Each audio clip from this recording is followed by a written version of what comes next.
데스노트. 공정과 상식에 기초한 법과 정의를 추구하던 한 학생. 이 노트에 이름이 적힌 자는 곧 죽는다. 어느 날 우연히 데스노트를 줍게 되고 뉴스에 나오는 흉악범의 이름을 노트에 적자 흉악범은 오래지 않아 정말로 참혹하게 죽는데, 법과 정의를 추구하던 이 학생의 마음을 담아 저도 살짝 적어봅니다. 한동훈.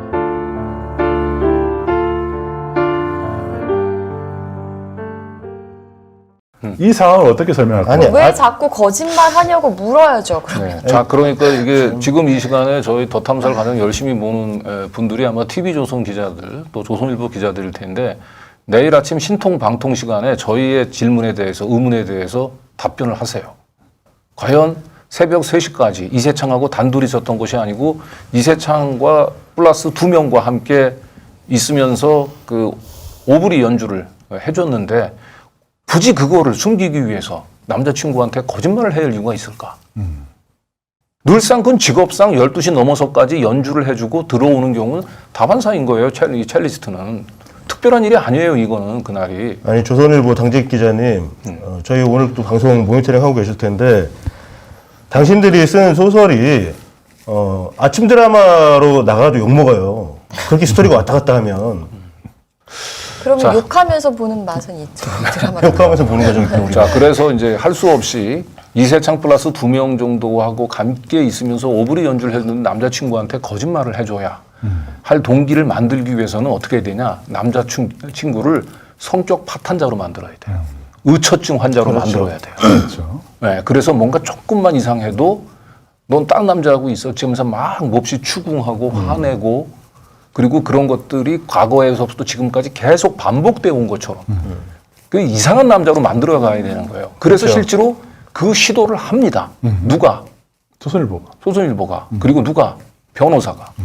첼리스트의 변호사가. 그 통화 내용 중에서는 오히려 그 여자친구 응원해 주잖아요. 네. 조심해야 된다고 얘기하고. 그러니까요. 그러니까 중요한 건 통화 녹취 파일조차도 제대로 숙지가 안 된 상태에서 저 시나리오를 만든 거예요. 그게 내가 보기에는 한동훈 검찰, 한동훈 경찰의 패착입니다. 네. 너무 성급했어요. 그날 한국하고 우루과이 축구전에 맞춰서 월드컵 이슈에 이 청담 게이트를 파묻으려고 너무 빨리 서둘렀어요. 그래서 아침 저녁으로 네. 기사, 그러니까 조선일보 기사, 아침 조선일보 기사를 저녁 조선일보 기사로 반박하게 되는 이런 일들이 생기는 거예요. 조족조예요, 조족조. 네. 네. 자, 그래서 거짓말 동기 부분들 어떻게 왜곡을 하려고 했는지 그 안간힘을 쓴 흔적들 한번 보여줘 보세요. 네. 화면 보시죠. 네. 이게 조선일보가 그날 8시 20분에 썼던 거죠. 네.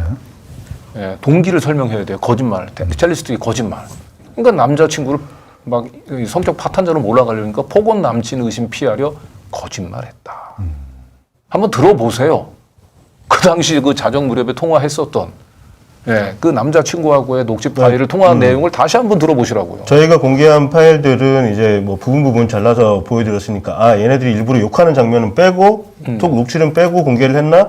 근데 뉴스버스에서 지금 40분 통화 전체를, 공개를 했습니다.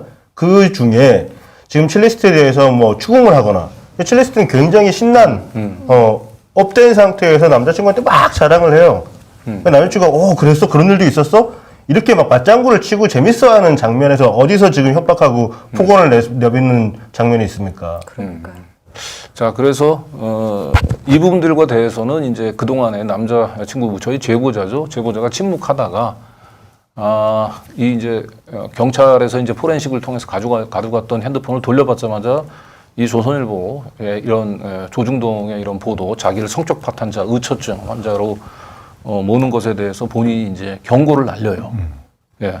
트윗에 보면. 네. 보여주세요. 예. 조중동 니네, 그녀 변호사 등에 나를 폭력남 의처증으로 제보자 공격하는 걸로 프레임 잡은 것 같은데 그러다 니네 막판 뒤집기 당함 어쩔 거임. 그냥 걱정돼서 절대 프레임 바꾸지 마라. 일배 패미 합세하면 더욱 좋고 나중에 다 한 방에 보낼게. 이분이 왜 이런 얘기를 하겠습니까? 이분이. 증거가 있어서. 증거를 가지고 있어요. 증거를 한 개, 수십 개 가지고 있습니다. 폭언 남친 의심, 의처증 남자, 이거 한 방에 뒤집을 수 있는 증거를 너무 많이 가지고 있습니다. 그리고 이 증거를 이미 한 언론사 기자한테는 보내줬어요. 그래서 그 기자는 이걸 받아들고 변호사로부터 들었던 얘기하고 너무 달라서 충격을 받았고 자기가 쓴 기사를 고쳤습니다, 이미. 그리고 변호사한테도 보내주고 이거 변호사님이 얘기한 거고 많이 다른데 어떻게 된 겁니까? 라고 지금 물어보고 있거든요. 조중동 이거 절대 자신 있으면 이 프레임 바꾸면 안 돼요. 남자친구는 폭언을 하는 아주 상습적인 의처증 환자고 성격 파탄자라고 한 이 프레임을 그대로 유지하세요. 네. 명예훼손 고소해야죠. 네. 그리고 좀 사적인 얘기지만 남녀 관계에서 보면 이렇게 갑을 관계가 약간 형성이 되잖아요. 이제 김건희하고 윤석열 관계에서는 슈퍼갑이 김건희인 것처럼. 그런데 지금 이 두 분의 관계에 있어서도 두 분에서는 첼리스트가 약간 더 우위에 있는, 그 오빠는 이제 쩔쩔매는 이런 게 더 많이 느껴지거든요. 근데 무슨 폭언 남자친구로 둔갑을 시킵니까? 예. 그리고 어쨌든 제보자가 지금 최대한 자제하고 있습니다. 제보자는 이제 마음을 바꿨습니다. 뭐 한때는 그 자신을 이제 그 배반한 그 첼리스트에 대한 원망, 미움의 감정 때문에 그 부분들에 대해서 이제 감정적인 절제가 다소 안 됐던 시기도 있는데 지금은 가장 중요한 것은 첼리스트가 진실을 다시 한번 얘기를 할 수 있기만 하는 게 중요하다. 그래서 한때 첼리스트가 이제 이 사태 터지고 난 뒤에 자신한테 전화를 걸어왔을 때 자기가 그 감정을 마지막 그 미움에 대한 감정을 좀 다스리지 못해서 조금 야박하게 대해서 마지막으로 첼리스트를 진실의 문을 열게 한 그런 기회를 자기가 놓쳐버린 것 같아서 너무 아쉬움을 표시하고 지금이라도 첼리스트가 이제 마음의 문을 열고 본인에게 오면 자기가 모든 걸 다 과거를 용서하고 이제 함께 둘이서 이제 진실의 문을 향해서 가자라고 지금 얘기를 하고 있고요.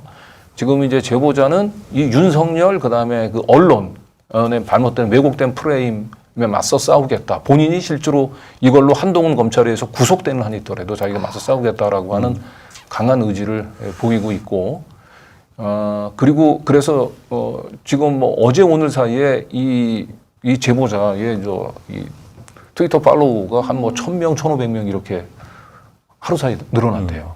그러니까 이 첼리스트가 사실은 이제 이거 다 내가 남자친구 속이려고 거짓말한 거다라고 하는 보도가 난 이후에 제보자가 굉장히 심리적으로 위축됐었답니다.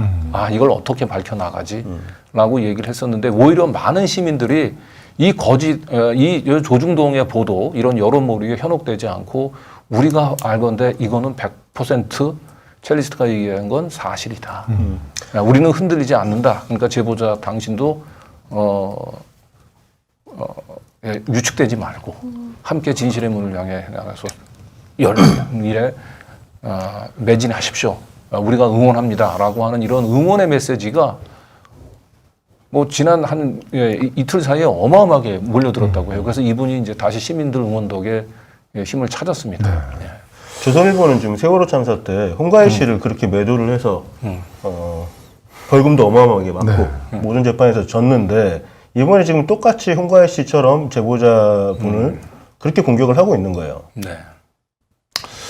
사실 그 윤석열, 한동훈 두 사람은 그동안에 이제 이렇다 할 알리바이 입증을 못 하고 있어요. 그냥 자기는 술 안 좋아하는 거 아시죠? 이 정도. 그리고 새벽에 사무실에 있었다. 이 정도의 말로 지금 넘어가려고 그러는데. 네, 그리고 뭐 여기까지는 저희가 월요일 날 얘기를 뭐 좀 하려고 했었긴 했는데 이제 오늘 내일 이제 저희가 이제 이 첼리스트는 왜 거짓말을 할 수밖에 왜 거짓말했다고 얘기하는 걸 과연 어떻게 우리가 받아들여야 되는지 왜 그럴 수밖에 없었는지 그녀의 진술은 어디까지 우리가 신빙해야 되는지 부분들과 관련해서 저희들이 이제 속보를 얘기하겠습니다만 이 말과 다른 얘기를 들은 사람도 꽤 있습니다.